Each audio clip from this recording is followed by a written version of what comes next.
와튜브, 이 시간에는 미국에 봐달라고 매달리는 하웨이를 살펴보겠습니다.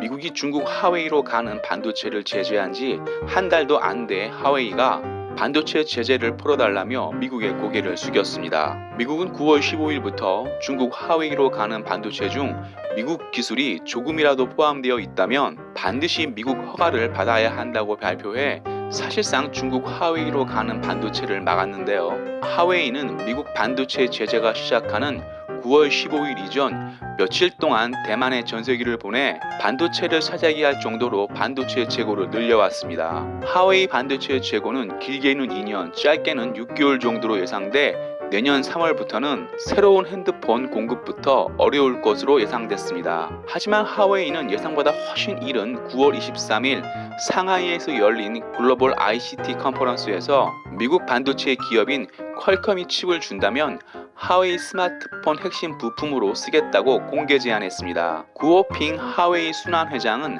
하웨이는 오랜 시간 파트너사와 협력해 왔기에 하웨이 위기는 곧 파트너사 위기가 될 수 있다며 미국 반도체 제재 심각성을 토로했습니다. 구오핑 하웨이 순환 회장은 미국에 대해서도 솔직한 심정을 나타냈는데요. 미국 정부 반도체 제재는 하웨이에 너무 가혹하다며 미국 정부에 반도체 제재 철회를 요청했습니다. 또한 미국 기업과 라이센스 계약을 맺어 미국 상무부에 반도체 공급 승인을 받기 위해 노력할 것이라 밝혔습니다. 한마디로 하웨이는 반도체를 공급받기 위해 미국이 원하는 모든 것을 들어줄 의향이 있다는 것입니다. 9월 23일 미국의 반도체 제재를 풀어달라고 읍소한 구오핑 순환 회장은 몇 년 전만 해도 미국을 깔봤던 인물로 미국이 하웨이 5G 장비 도입을 반대해봤자 소용없다며 하웨이 5G 장비를 선택하지 않는 것은 스타 없는 NBA 농구라며 미국이 하웨이 제재를 비웃었습니다. 당시 구오핑 하웨이 순환 회장이 미국에 큰 소리칠 수 있었던 이유는 너무나 저렴한 가격과 기술력,